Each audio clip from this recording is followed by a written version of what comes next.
Hay un misterioso conjunto de sustancias químicas que recorren todo nuestro organismo. Esas sustancias rigen nuestra vida y modelan nuestro destino. Transforman al niño en adulto, regulan nuestro apetito y afectan incluso a nuestras pasiones. Se llaman hormonas y son fundamentales para hacer de nosotros lo que somos. Me llamo John Wass y soy catedrático de endocrinología, que es el estudio de las hormonas. Durante 40 años he dedicado mi vida profesional a las hormonas y las encuentro absolutamente fascinantes. En mayor o menor medida lo controlan todo en su cuerpo. La manera en que desentrañamos cómo funcionan las hormonas es uno de los episodios más interesantes de toda la historia de la medicina. Una historia que contiene experimentos aberrantes y personalidades muy destacables. Por el camino ha habido ciertas desviaciones terroríficas y algunos de los peores ejemplos de oportunismo y charlatanería. Esto es aceite esencial de espermina. Madre mía, es de 2 testículos. Pero también ha habido inspirados momentos de genialidad y confortadores relatos de supervivencia. He aquí un retrato de Leonard Thompson. Tendría que haber muerto. Hoy las hormonas son el campo puntero de la investigación médica. Y se hacen descubrimientos casi a diario que nos enseñan que sus efectos son todavía mayores de lo que nunca hemos imaginado. Para mí es un viaje personal. Además de una historia que he querido contar toda mi vida. Poder compartir y transmitir mi entusiasmo por este tema que nos afecta a todos es una oportunidad maravillosa. Las hormonas son una parte fundamental de nuestra biología y comprenderlas es comprendernos mejor a nosotros mismos. El prodigioso mundo de las hormonas, con el Dr. John Wass.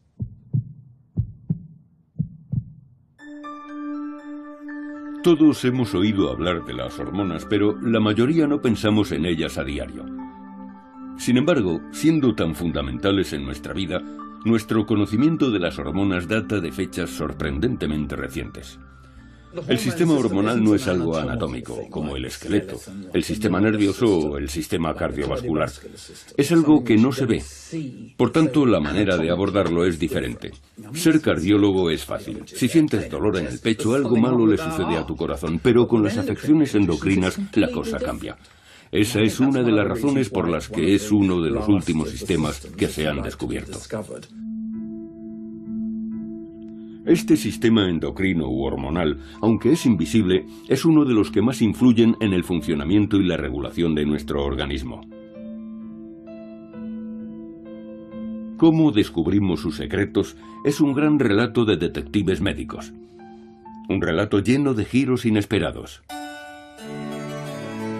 Y empezaré la narración remontándome a la década de 1730, no con un gran médico y un brillante experimento, como podrían esperar, sino en una de mis ciudades preferidas del mundo, con un episodio verdaderamente sorprendente. En todos mis años de profesión médica y siendo amante de la ópera, nunca imaginé que algún día pondría los pies en el escenario del Anderbin, uno de los teatros de ópera más importantes del mundo. Quiero que escuchen un sonido extraordinario. Lo crean o no, este sonido lo produce un hombre adulto de más de 2 metros de estatura. Esta grabación de 1902 es la única que existe de un cantante de su clase.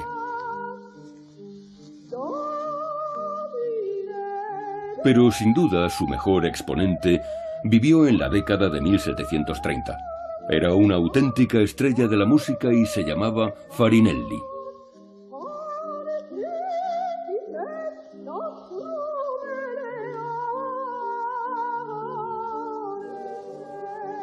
Este es el sonido que Farinelli era capaz de emitir. casi sobrenatural, asombrosamente puro, suave, sublime y a la vez forzado, puesto que era un hombre que había alcanzado la madurez. Esta voz tan extraordinaria se debía a que era un castrato. A Farinelli lo castraron antes de la pubertad para que no le cambiara la voz y conservara su pureza.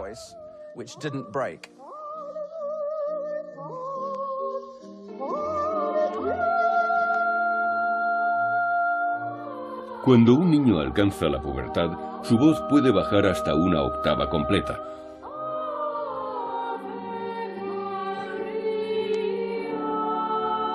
Lo que le impide llegar a las notas altas del registro de soprano.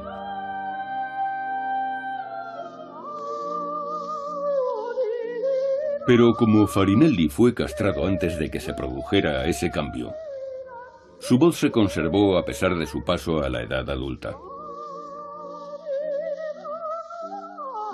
Sorprendentemente, este tremendo procedimiento se siguió practicando hasta principios del siglo XX. Y para muchos niños castrados con la esperanza de que fueran el próximo Farinelli, las consecuencias eran dramáticas y permanentes.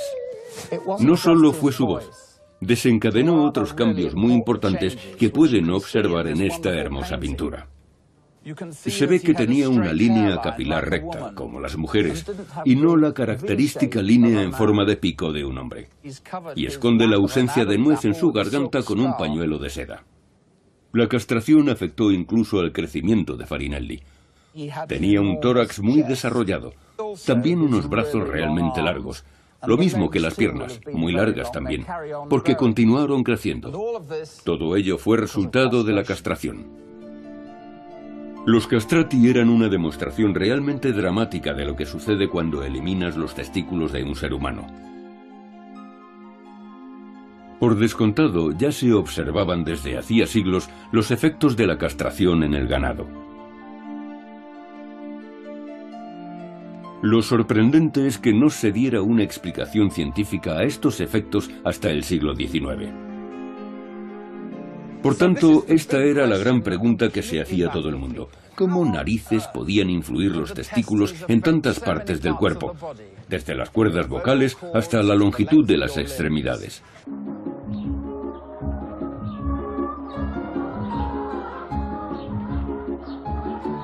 Hablando de caer en desgracia, yo he descendido de la gran ópera a perseguir pollos. Hay una buena razón para ello.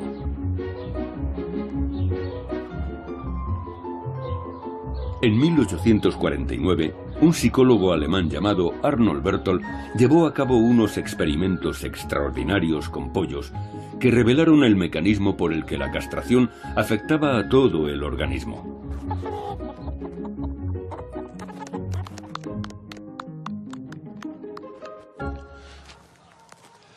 Berthold era catedrático de medicina en Göttingen, la célebre ciudad universitaria, y también dirigía el departamento de zoología, donde se topó con ciertas aves llamadas capones. La carne de capón era increíblemente tierna, una verdadera exquisitez en la Europa de principios del siglo XIX, y la razón es que, como a los castrati, les extirpaban los testículos. La castración causaba efectos muy diversos en estas aves. A diferencia de los gallitos habituales, los castrados se volvían dóciles, sumisos incluso, y perdían todo su apetito sexual. Pero la razón principal de que Berthold escogiera los capones para sus experimentos fue que tenían un marcador biológico evidente que le facilitaba mucho la tarea de separar a los machos, incluso de un simple vistazo. Les presento a Bernard, todo un señor pájaro, y puedo asegurarles que está impaciente por perseguir gallinas. Fíjense en su cresta, de nombre tan acertado, y en las barbillas debajo del pico. Es un macho adulto. Los capones no se parecen en nada. Tienen la cresta y las barbillas caídas.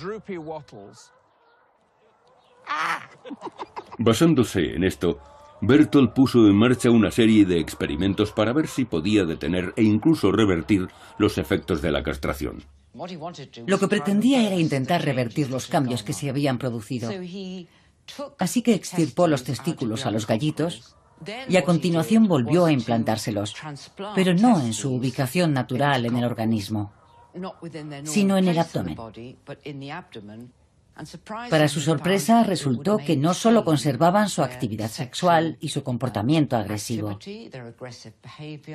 sino también sus crestas y barbillas.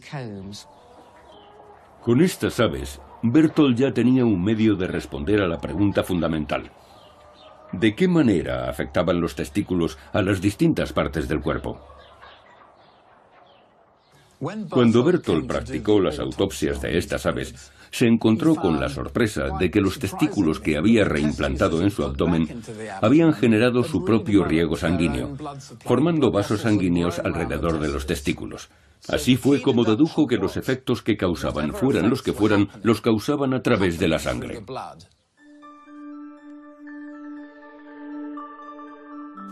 Y lo más interesante del experimento de Berthold fue la evidencia de que los testículos liberaban alguna clase de sustancias químicas que reaccionaban en otras partes del organismo. Ahora sabemos que Berthold estaba viendo la acción de la hormona sexual masculina, la testosterona, que liberada en grandes cantidades en la sangre durante la pubertad, hace que los niños se conviertan en hombres.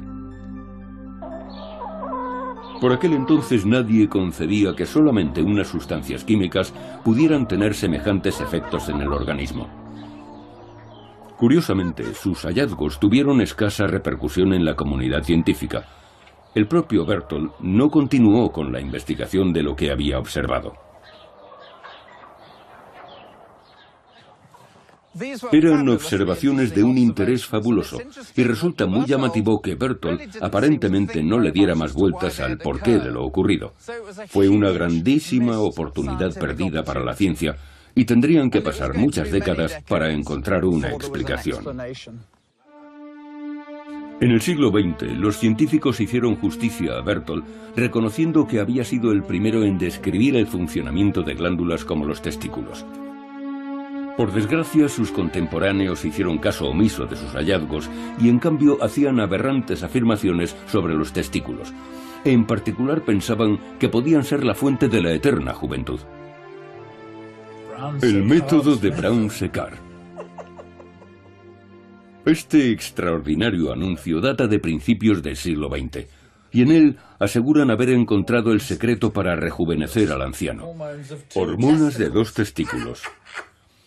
Es tan gracioso.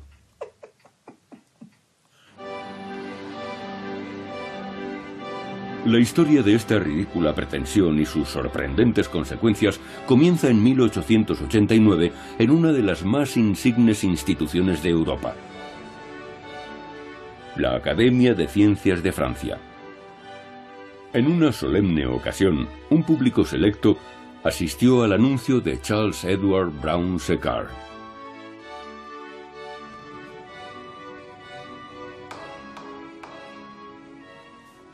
A los 72 años, al final de una larga y distinguida carrera profesional como científico y médico, y más que familiarizado con el maravilloso entorno de la Grande Salle de Sciences, en la Academia de Ciencias de Francia, un gran número de eminentes catedráticos se congregaron allí para oír su discurso.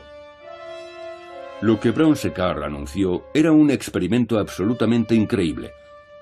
Explicó que había preparado un brebaje a base de 3 ingredientes: sangre de los vasos espermáticos, semen y jugo extraído de testículo, aplastado inmediatamente después de ser extirpado de un perro o un conejillo de Indias. La mezcla resultante de sangre y semen se la inyectaba él mismo.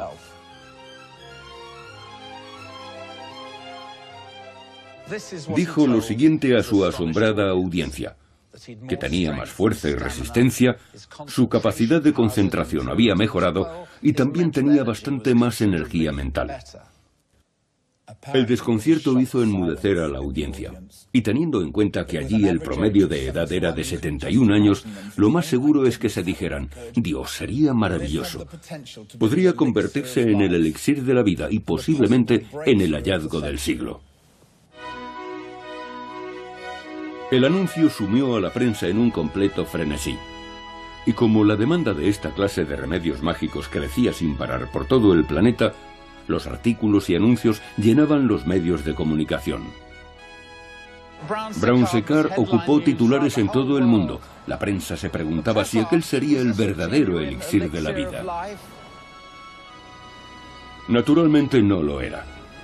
Pero fue una llamada a las armas y marcó el comienzo de un periodo de intenso interés por los testículos y otros órganos conexos cuyos extractos se pensaba que podían tener propiedades medicinales. Aprovechando la avidez del público por las curas milagrosas, Brown Séquard creó un auténtico fenómeno. Lo denominó organoterapia y consistía en inyectar diversas glándulas en el organismo, a menudo con escaso fundamento científico, para curar diversas enfermedades. Pero nadie consiguió repetir los resultados de sus experimentos, y las mejoras espectaculares que aseguraba que había obrado en su organismo seguramente no eran otra cosa que el efecto placebo. Por desgracia, lo más probable es que aquellos extractos acuosos no contuvieran ni un solo principio activo. Así que era bastante improbable que el extracto de Brown Séquard pudiera funcionar. Pero el gran interés que despertó en los efectos de los extractos glandulares tuvo consecuencias duraderas. A lo largo de la década de 1890 hubo toda una serie de meritorios descubrimientos científicos que son una parte esencial y sumamente gratificante de mi trabajo en la actualidad.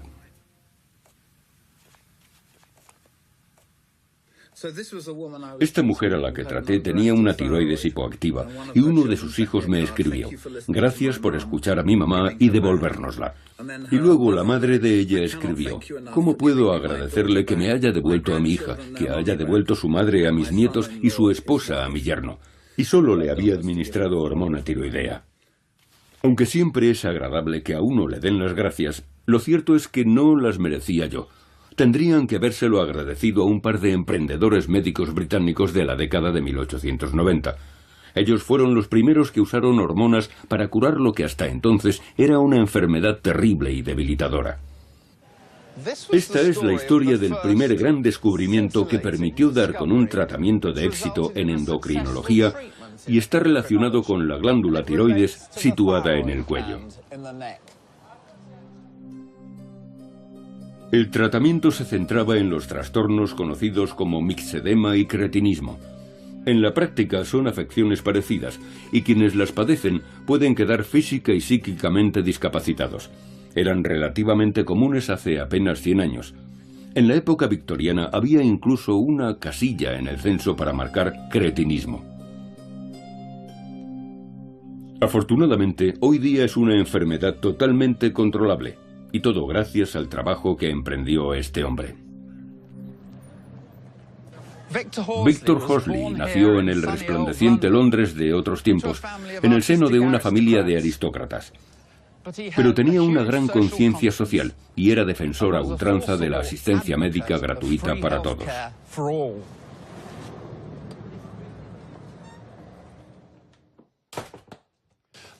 Sin embargo, para mí su obra más importante tuvo que ver con la tiroides.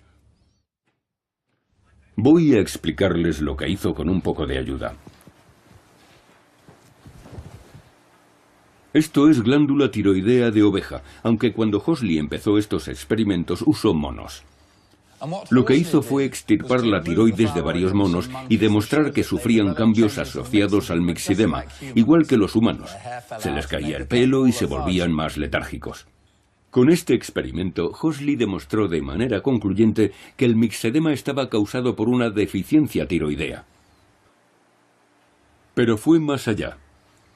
Proponiendo el atrevido paso de trasplantar tejido de tiroides de oveja, igual que este, a pacientes humanos.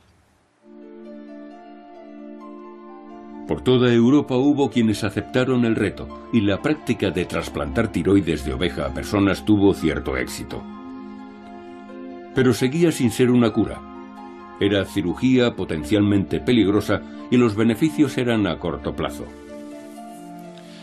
Ese era el problema. que no se podía seguir suministrando cada 7 días, y sus efectos solo duraban ese tiempo. Así que la pregunta era, ¿cómo hacemos de esto un tratamiento? Lo cierto es que fue uno de los alumnos de Hosley, George Murray, quien resolvió este problema de una manera bastante insólita. La solución de Murray fue seccionar la tiroides en trocitos pequeños, ponerlos en ácido carbólico y dejarlos toda la noche tapados. Luego usó un pañuelo normal y corriente. Usó el pañuelo para escurrir los trocitos y producir lo que describió como jugo rosado de tiroides. Aquello fue en cierto modo una revolución. Significaba que había una manera efectiva y barata de tratar las afecciones del mixedema y el cretinismo. Y era barata, porque la glándula tiroidea procedía del matadero. La paciente más famosa, a la que solo conocemos como señora S, tenía 46 años cuando Murray empezó a tratarla, y era evidente que padecía mixedema. Tenía el rostro hinchado y la piel pálida. Murray empezó a inyectarle jugo de tiroides de oveja 2 veces por semana. En 3 meses, su aspecto mejoró como por arte de magia. Tenía la piel menos pálida y se sentía con más energía. Tanto que Murray anotó que le costaba mucho menos hacer las tareas domésticas. Pobrecilla. La señora S vivió hasta los 74 años, un registro muy digno para 1890. Las hormonas tiroideas, a diferencia de la testosterona, permanecen varios días en la sangre, y por eso las inyecciones funcionaron. Así se convirtieron en el primer tratamiento efectivo de nuestra historia.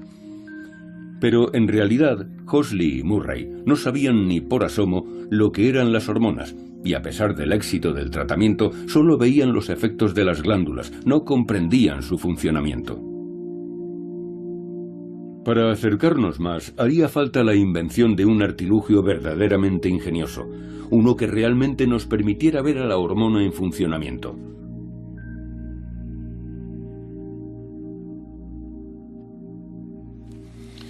Nadie les reprocharía que pensaran que esto es una obra maestra de relojería de principios de siglo.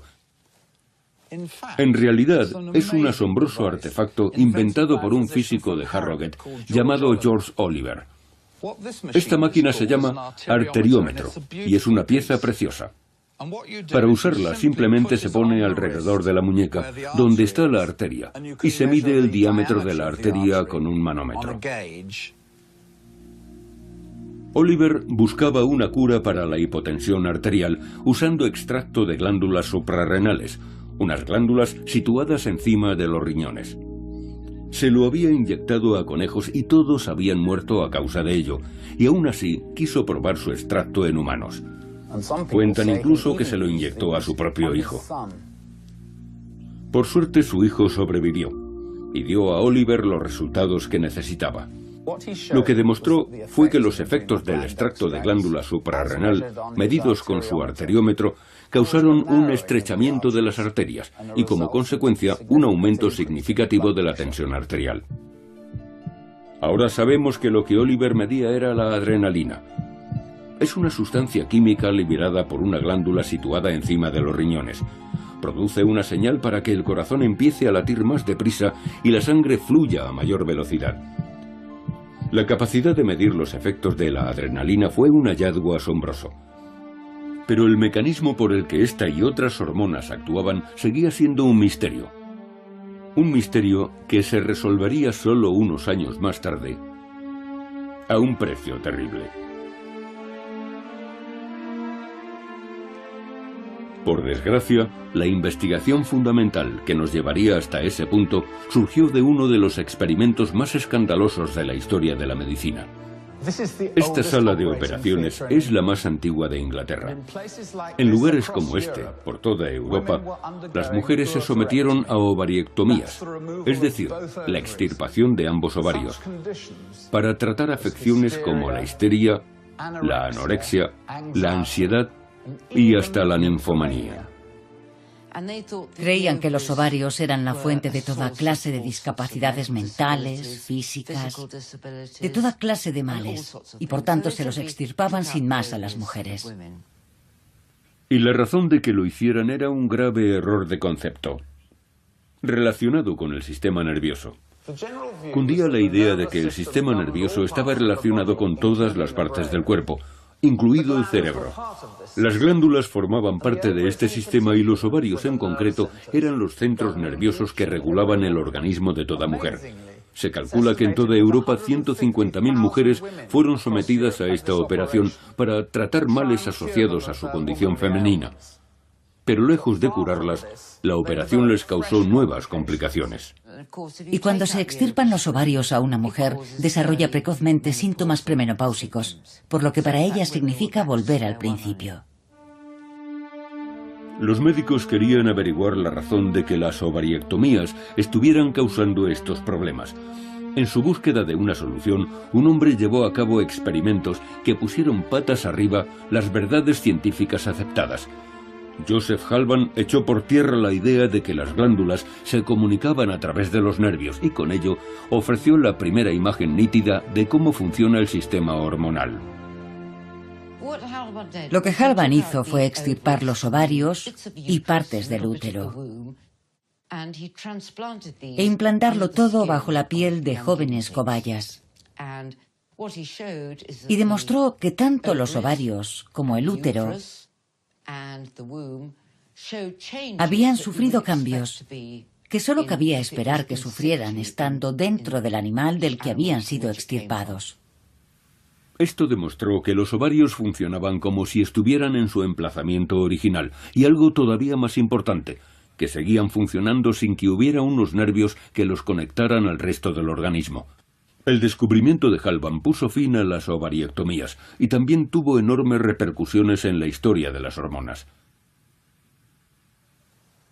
De esta manera, demostró que los ovarios no ejercían el control a través de los nervios, sino a través de secreciones internas, mensajeros químicos que viajan en la sangre y se desplazan por el organismo, afectando a diversas partes del cuerpo. Estas secreciones en conjunto formaban un nuevo sistema, el sistema endocrino. La definición de este nuevo sistema era la última pieza del puzzle de las hormonas. Y con la entrada en el siglo XX, al fin la ciencia retomaba las observaciones de Berthold caídas en el olvido. Su trabajo con los gallos, los experimentos de Hosley y Murray con glándulas tiroideas, el descubrimiento de la adrenalina por George Oliver y ahora Halban. Todo se sumaba para darnos una visión moderna de un sistema diferenciado de secreciones internas en permanente funcionamiento dentro de nuestro organismo. Ya solo faltaba ponerle un nombre a esas secreciones.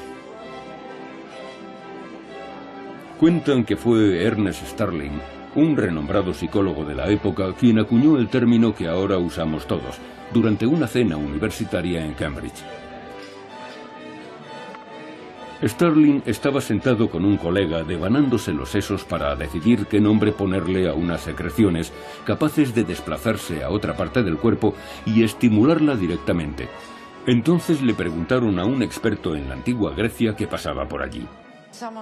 Uno dijo que deberían llamarse algo parecido a hormao, porque era como se decía en griego yo excito o estimulo.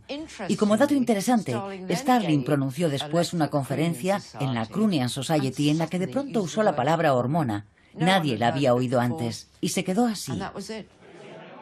El nombre cuajó y hoy día todos oímos hablar normalmente de hormonas, aunque es posible que no seamos conscientes de su importancia. Toda forma de vida que tenga más de una célula, todas las plantas, todos los animales, desde un gusano hasta una orca, producen hormonas. Se conocen más de 80 hormonas distintas solo en los humanos y todas cumplen una función bien diferenciada. Si se sienten estresados es que están produciendo una de las hormonas del estrés, llamada cortisol. Cuando se preparan para hacer ejercicio, la adrenalina, la famosa hormona de luchar o salir volando, hace su aparición. Las hormonas influyen hasta en el proceso de establecer vínculos. Hablamos de la oxitocina. Pero, ¿qué son las hormonas? Bien, las hay de varias clases: aminas, péptidos y esteroides. Y todas ellas tienen una estructura molecular diferente. Lo que las une es su funcionamiento. Cada hormona actúa sobre una célula particular. Por extraño que parezca, imaginemos que soy una hormona y me dirijo hacia mi objetivo. Cada hormona fluye a través del torrente sanguíneo, pasando por miles de millones de células, pero solo ejercerán el efecto deseado cuando lleguen a la correcta, una célula que encaja con su estructura química específica. Las hormonas solo funcionan con células específicas. En cualquier otro sitio es como intentar abrir una puerta con la llave errónea. Bien, célula equivocada. Volvamos a intentarlo. En estas células diana específicas, la llave encaja perfectamente y la hormona actúa sobre la célula poniéndola a trabajar. Una vez que la hormona se encuentra en el interior de su célula diana, puede cambiar su manera de comportarse para hacer que realice una tarea determinada. Por ejemplo, cuando la adrenalina llega al corazón, lo hace latir más deprisa. Cada hormona tiene una función propia y exclusiva. Las hormonas realizan muchas acciones distintas y tienen diferentes plazos de acción. Así, mientras que la adrenalina solo actúa unos minutos sobre el corazón, los efectos del estrógeno secretado a la sangre cada día duran años. Al irse acumulando en largos periodos, como en este caso, algunas hormonas pueden tener efectos dramáticos en nuestro organismo. El caso de un antiguo paciente puede servir para ilustrarlo.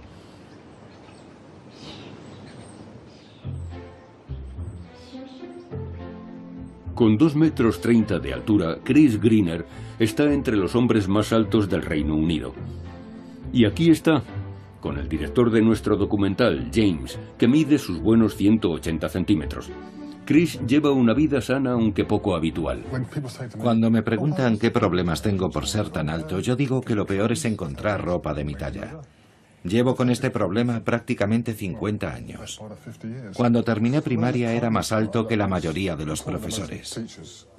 Pensaba que ya no crecería más, pero seguí y seguí. El trastorno que padece Chris se llama gigantismo acromegálico y está causado por sobreproducción de hormona del crecimiento. Es decir, que no paró de crecer y crecer hasta que había entrado en la veintena. Cuando empecé a trabajar medía 2 metros. Y cuando me nombraron el hombre más alto rondaba los 2,30 metros. Por tanto, había crecido unos 30 centímetros en 7 años. Fue a través del estudio de personas como Chris como se descubrió el misterioso papel que desempeñan las hormonas en el crecimiento. La historia comienza en la década de 1780, con un hombre de estatura parecida a la de Chris. Cuando el irlandés Charles Byrne llegó a Londres para ganarse la vida como fenómeno humano, enseguida llamó la atención de un famoso científico y coleccionista llamado John Hunter. Desoyendo la última voluntad de Byrne de que echaran su cuerpo al mar, Hunter robó su cadáver y exhibió su esqueleto en un museo. Y a pesar de la falta de ética que supuso, aquello dio una pista de incalculable valor a los científicos. Más de un siglo después, en 1909, el brillante neurocirujano estadounidense Harvey Cushing trató de explicar por qué Byrne había crecido tanto. Usó el cráneo para sugerir que la causa podía estar en una diminuta glándula, oculta en la base del cerebro. Se llama pituitaria o hipófisis, y es muy difícil de localizar, como nos explica la patóloga Susie Lisman. Esto es un cerebro humano. Se trata de un entramado increíblemente rico y complejo de nervios que controlan nuestros movimientos, nuestras sensaciones y nuestras funciones superiores. ¿Dónde encaja aquí la pituitaria? Para empezar, no es nada fácil de ver. La única pista que tenemos es este tallo tan pequeñito. Es el tallo pituitario, al que está unida la glándula pituitaria. Hubo que retirarla cuando sacamos el cerebro. Bien, si nos fijamos en la pituitaria, Aquí está. Es un órgano muy pequeño, del tamaño de una judía, que está sentado en ese tallo en la base del cerebro. Creo que ahora pueden ver bien el tallo que la conecta al cerebro. Volviendo a la década de 1900, Cushing no entendía muy bien lo que hacía la pituitaria, pero estaba convencido de que era importante debido al lugar en el que estaba. Si miramos en la base del cráneo, veremos dónde se aloja la pituitaria, en esta zona denominada fosa hipofisiaria. Por tanto, está bien protegida por un anillo óseo que evita que sufra daños. Esa capa protectora de hueso fue lo que indujo a Cushing a pensar que la pituitaria era importante y que en ella residía la explicación de la inusual estatura de Charles Byrne. Lo interesante fue lo que descubrió Harvey Cushing cuando examinó el cráneo de Charles Byrne. En lugar de un espacio pequeñito del tamaño de una judía, había un hueco mucho más grande debido a la erosión del hueso. Así que Cushing dedujo que Byrne tenía un adenoma o tumor pituitario que al crecer había erosionado el hueso. Cushing dedujo, correctamente según se ha visto, que la estatura de Byrne se debía a un tumor en la hipófisis que le hacía producir en exceso la hormona que da instrucciones de crecer a nuestro cuerpo. Un tumor parecido en la pituitaria había causado la anómala estatura de Chris Greener. El tumor hizo que la hipófisis siguiera secretando cantidades excesivas de hormona del crecimiento hasta bien pasada la adolescencia. Lo pusieron en la máquina, apretaron el botón y la aguja saltó. Reconocieron que mi nivel de hormona del crecimiento por unidad de sangre era de más de 200, cuando el promedio es más o menos 15 el par. Charles Byrne murió a la edad de 22 años, sin que llegaran a tratarle el tumor. Pero en el caso de Chris conseguimos destruir su tumor con radioterapia y su crecimiento al fin se detuvo. Todavía se conserva fuerte a sus 70 años. Casos como el de Chris, aunque sean increíblemente raros, son fascinantes y nos sirven para ilustrar la enorme importancia de las hormonas. El siguiente descubrimiento en nuestro viaje de conocimiento de las hormonas transformó por completo la vida de millones de personas. Esto es un vial de insulina humana. Es una hormona, probablemente la más conocida de todas. Sin ella, se desarrolla la diabetes. Y aunque en la actualidad tiene tratamiento, antes de su descubrimiento tener diabetes era una condena a muerte. En los niños que no producían la hormona llamada insulina, el azúcar que su organismo debería asimilar para transformarla en energía pasaba directamente a la orina. De ahí que reciba el nombre de diabetes, diabetes mellitus, que es la forma más común, significa literalmente fuente dulce, ya que la orina de quien la padece está dulce. Sin la capacidad de almacenar su energía vital, el niño se iba apagando progresivamente y nunca pasaba de la adolescencia. Encontrar una cura para la diabetes era increíblemente difícil, incluso aunque hubiera indicios de que un órgano en particular, el páncreas, podía ser el origen de todo. A finales del siglo XIX, una pareja de fisiólogos y clínicos alemanes extirparon el páncreas a perros y demostraron que tenían diabetes. Ese descubrimiento apuntaba al páncreas como el origen del aumento de los niveles de azúcar en sangre, es decir, de hacerse diabético. Esto es el páncreas de un cerdo y tiene aproximadamente el tamaño y la forma de un páncreas humano, situado en la parte superior del estómago, por la parte de atrás. Y es un órgano asombroso porque cumple dos funciones importantes. Una es producir los jugos digestivos que van al estómago a través del conducto pancreático, y la otra es producir insulina, que controla los niveles de azúcar. Esto representaba un problema para quien quisiera utilizar el páncreas como posible cura para la diabetes. El páncreas tiene el inconveniente de que en su mayor parte está formado por células que secretan enzimas digestivas. De manera que si lo trituráramos no habría prácticamente ninguna insulina en él. Todo lo que encontraríamos, de hecho, serían jugos digestivos. Entonces, ¿quién fue el genio que resolvió el problema y ganó el primer premio Nobel en endocrinología de la historia? Frederick Banting era, de hecho, el menos probable de los médicos pioneros.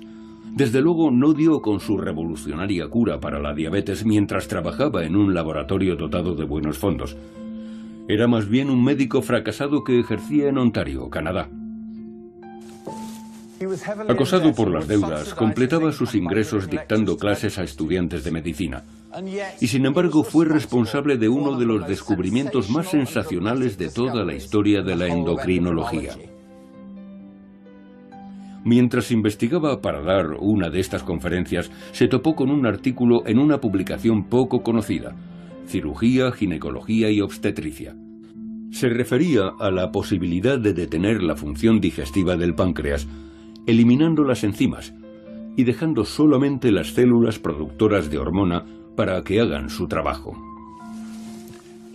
Se pasó el día buceando en sus notas, reflexionando sobre cómo el organismo controla el azúcar y en particular el páncreas.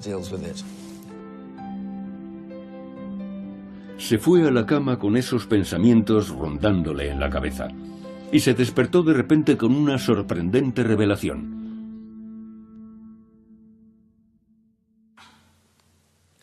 Fue el momento eureka de Frederick Banting. Anotó lo siguiente en una libreta en mitad de la noche: diabetes. Así, mal escrito, aunque redactaba muy bien, así que estaría dormido. Ligar los conductos pancreáticos en perros. Mantener los perros vivos hasta que el tejido acinar degenere y queden los islotes. Intentar aislar la secreción interna de estos para que se produzca glucosuria. Hay que ser médico para comprenderlo, pero les diré que fue el primer paso para dar con el remedio de la diabetes. De pronto se le ocurrió que si ligaba el conducto del páncreas, que produce todas estas enzimas digestivas, haría degenerar el tejido. Y entonces podría aislar unas cuantas células llamadas islotes, que producen la insulina, y conseguir un suplemento insulínico. Lo que hizo Banting fue intervenir quirúrgicamente a perros para ligarles el conducto pancreático así. Los mantenía con vida 6 semanas y pasado ese tiempo, las células que producían las enzimas digestivas habían muerto, y así obtenía un páncreas que solo producía insulina. Increíblemente, al ensayar en animales el extracto del páncreas de este perro, se demostró que la teoría de Banting era correcta, y en enero de 1922 ya estaba preparado para ensayar el mismo extracto en humanos. Leonard Thompson era diabético desde muy joven. En 1921, con 14 años, fue ingresado en el Hospital General de Toronto al borde de la muerte. Estaba tan delgado que muchos pensaban que era víctima del hambre. Estaba pálido, se le caía el pelo y olía a acetona, un síntoma característico de la diabetes. En ese estado, él y su padre decidieron probar el tratamiento en fase experimental del Dr. Banting, que contenía insulina, o lo que él describió como una porquería espesa y marrón. Tras cierto proceso de refinado, lo que Thompson llamaba porquería, ya que después de todo era páncreas de perro, le proporcionó una vida completamente nueva. He aquí un retrato de Leonard Thompson después de haber iniciado el tratamiento con insulina. Tenía que estar muerto para entonces, pero felizmente fue el primer paciente tratado con éxito y es maravilloso poder verlo con este aspecto. En la actualidad la insulina se produce sintéticamente y salva la vida de millones de personas. Sin duda fue un triunfo médico rotundo. Pero en la década de 1920, aquello abrió las compuertas a una marea de investigación sobre las hormonas, donde otros esperaban encontrar más curas milagrosas. Por desgracia, como ya hemos visto, esta búsqueda puede tener consecuencias indeseables. Tras este gran éxito, pasamos de lo sublime a Dios no permitas que mis ojos lo vean, porque el estudio del sistema endocrino por un instante se desvió gravemente de su camino. Aunque habían quedado muy lejos los días de Brown Séquard, persistía la esperanza de hallar el secreto de la eterna juventud. Y con la milagrosa supervivencia de Leonard Thompson y de otros diabéticos como él, empezó a calar la idea de que si sustituyendo las hormonas que faltaban se podían curar enfermedades, elevando los niveles normales se conseguiría reforzar la salud. Así surgió, por ejemplo, una de las modas más estrafalarias de la historia de la medicina. Por toda Europa y por todo el mundo, los hombres empezaron a someterse a una operación sumamente perversa. Aspiraban a recuperar su juventud.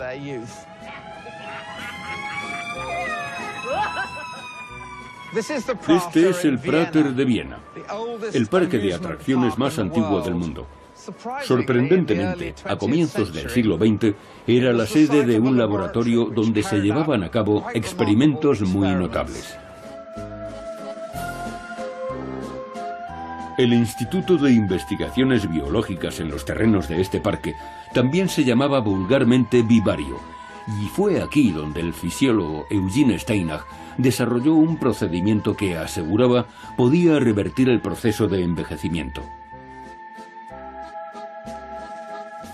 Este laboratorio estaba particularmente interesado en modificar los procesos naturales del organismo.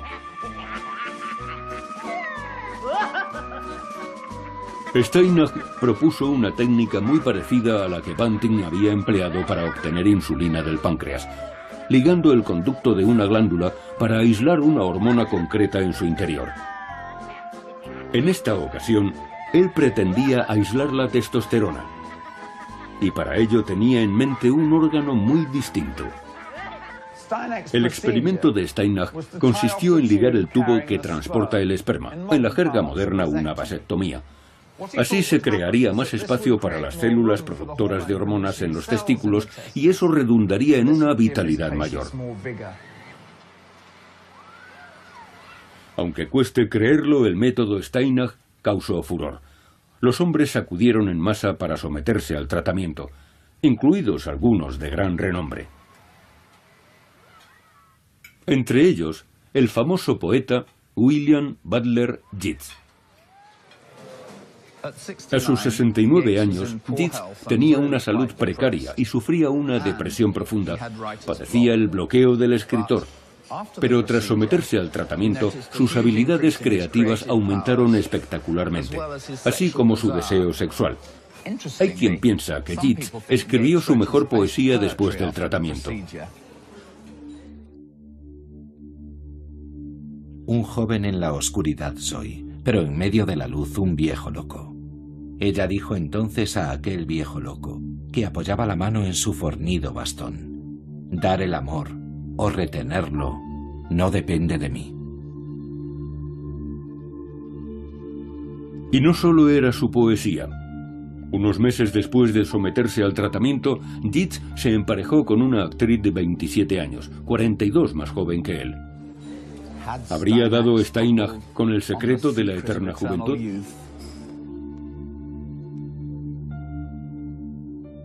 Naturalmente que no.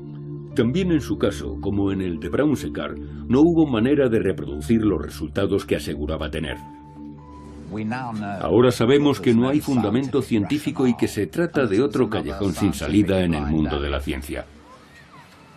La endocrinología había recorrido un gran trecho antes de Steinach, y su procedimiento fracasó porque tenía una idea demasiado simplista de cómo funcionan las hormonas. Steinach pensaba que cuanta más testosterona hubiera circulando por el organismo, mayor vitalidad tendría uno. El problema es que no era así de simple. En primer lugar, Steinach se equivocó al pensar que ligando los conductos espermáticos causaría un aumento de la producción de testosterona, y aunque sí hubiera servido para incrementar los niveles de testosterona, erró estrepitosamente en sus previsiones. Simplemente no había entendido una parte del sistema endocrino, que resulta que es la más importante de todas. Steinach no tenía ni idea de cómo se regulan las hormonas, pero la publicidad que generaron sus afirmaciones desencadenó un montón de investigaciones que finalmente proporcionaron la clave de su equivocación. Y además permitió tener una nueva visión de la función clave de una pequeña glándula que ya hemos conocido. la hipófisis o pituitaria. Además de producir hormona del crecimiento, la pituitaria cumple la misión de garantizar que los niveles de muchas hormonas no suban ni bajen demasiado en ningún momento. De ahí que fuera imposible que funcionara la técnica de Steinach. Si se sobrecargara de testosterona el sistema endocrino, la pituitaria intervendría para hacerla descender de nuevo a los niveles normales. La hipófisis actúa igual que un termostato doméstico. Detecta si los niveles hormonales no son correctos y envía mensajes a varias glándulas para que incrementen o reduzcan la producción de hormona según haga falta. El descubrimiento de este aspecto de la pituitaria fue un verdadero hito en este campo. En mi época de estudiante de medicina en los 60, esta pequeña glándula todavía se consideraba la pieza clave de la regulación hormonal. Pero lo que más me gusta de esta historia es que no permanece igual mucho tiempo. Incluso en estos últimos años, la investigación ha permitido descubrir un sistema de regulación completamente nuevo, que nos ha obligado a ampliar nuestras miras. De hecho, este sistema no solo pone en entredicho lo que pensamos de nuestro control de las hormonas, sino cómo las hormonas nos controlan a nosotros.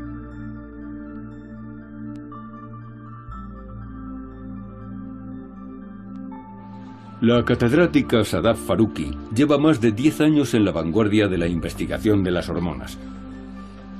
Está estudiando junto con su equipo la función de las hormonas en la obesidad. Y en este caso, las hormonas funcionan de manera mucho más sorprendente de lo que cabría esperar. El primer hallazgo importante fue el de una hormona completamente nueva llamada leptina, que primero se encontró en ratones muy obesos. Fue el primer paso para descubrir todo un sistema completamente nuevo para regular el peso. Y ese sistema depende de la leptina, que está fabricada por nuestra grasa. Fue un descubrimiento sin precedentes, una hormona que era producida no por una glándula, sino por células que nadie pensaba que pudieran formar parte del sistema endocrino. No sabíamos que la grasa podía fabricar hormonas. Sabíamos que estaba ahí para almacenar reservas de energía. Pero este descubrimiento fue muy importante.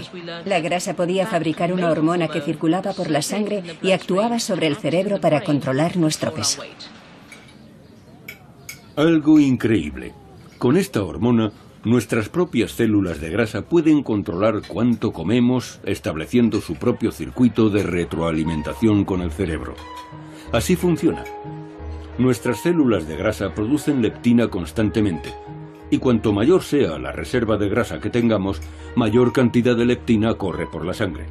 Básicamente le dice a nuestro cerebro que hemos comido suficiente y perdemos el apetito. Pero lo importante del trabajo de Sadaf viene ahora, que es cuando el sistema no funciona debidamente y por alguna razón las células de grasa no fabrican leptina. Sadaf prosigue su investigación para comprender todas las razones que expliquen esto. Pero ya ha hecho un descubrimiento fantástico al señalar una causa concreta. En algunos casos, la incapacidad de un paciente para producir leptina reside en sus genes. La función de la hormona leptina se descubrió en parte usando la genética. Pudimos examinar el ADN de los pacientes y averiguar que tenían una mutación genética que impedía producir la hormona leptina. Y esa era la causa del problema de obesidad. En el caso de que una persona tenga ese gen defectuoso, no podrá controlar su apetito y por tanto comerá más de lo que su cuerpo necesita. Y eso se traducirá inevitablemente en obesidad. Mucha gente pensaba que la tendencia a ganar peso era una cuestión de autocontrol, que solo dependía de la cantidad de comida que uno ingería y del ejercicio que uno hacía, y no había ningún aspecto biológico relacionado. Lo que nosotros demostramos con el descubrimiento de la leptina y su ausencia en pacientes es que los genes pueden cumplir una función muy importante en el control de nuestro peso, afectando a nuestro apetito, y que la leptina es un regulador clave del apetito. Es un descubrimiento increíble, que las hormonas son un factor clave en nuestra capacidad de mantenernos en un buen peso. Y el hecho de que el apetito pueda estar dirigido por una hormona ha permitido a la gente tener esperanzas en la batalla contra la obesidad. Supuso que podíamos buscar un tratamiento para esos pacientes. Podíamos darles la leptina que les faltaba, inyectándosela 2 veces al día. Y ha funcionado increíblemente bien. Ahora llevan vidas normales, tienen un peso normal y se han corregido otros muchos problemas de salud. Solamente con la introducción de leptina, Sadaf ha conseguido curar la obesidad en aquellos pacientes que antes no tenían ningún control sobre su peso. Un ejemplo patente del poder de las hormonas. Y junto a otros hallazgos recientes, indica que estamos a punto de descubrir toda una diversidad de nuevas hormonas con capacidades potencialmente asombrosas. Es fascinante porque hemos pasado de una concepción clásica de las glándulas endocrinas, desde Brown-Séquard y todos los demás, con sus triturados de glándulas, a darnos cuenta de que realmente la mayor parte de nuestro organismo produce hormonas. Y pienso que en el futuro los hallazgos de nuevas hormonas van a ser muy numerosos. Investigaciones como la de Sadaf nos obligan a reconsiderar si lo que hacemos es fruto del libre albedrío o simplemente de nuestras hormonas. Y es tentador pensar que algún día podremos aprovecharnos de todo el potencial de estas sustancias químicas para controlar prácticamente todos los aspectos de nuestra biología. Pero son lecciones que debemos aprender de la historia de las hormonas. Historias como las ovariectomías y la búsqueda de la eterna juventud nos recuerdan que la falta de conocimiento es algo decididamente peligroso. Incluso ahora debemos asumir que no tenemos todas las respuestas. Siempre que creemos que ya comprendemos del todo las hormonas, surge otro descubrimiento que nos demuestra lo poco que sabemos. Es extraordinario que el estudio de las hormonas tenga poco más de 100 años. Se han hecho descubrimientos impresionantes, y sin embargo, es una ciencia que aún está en pañales. Y para mí, lo fascinante es que todavía tendrán que pasar muchos años para que las hormonas nos revelen todos sus secretos.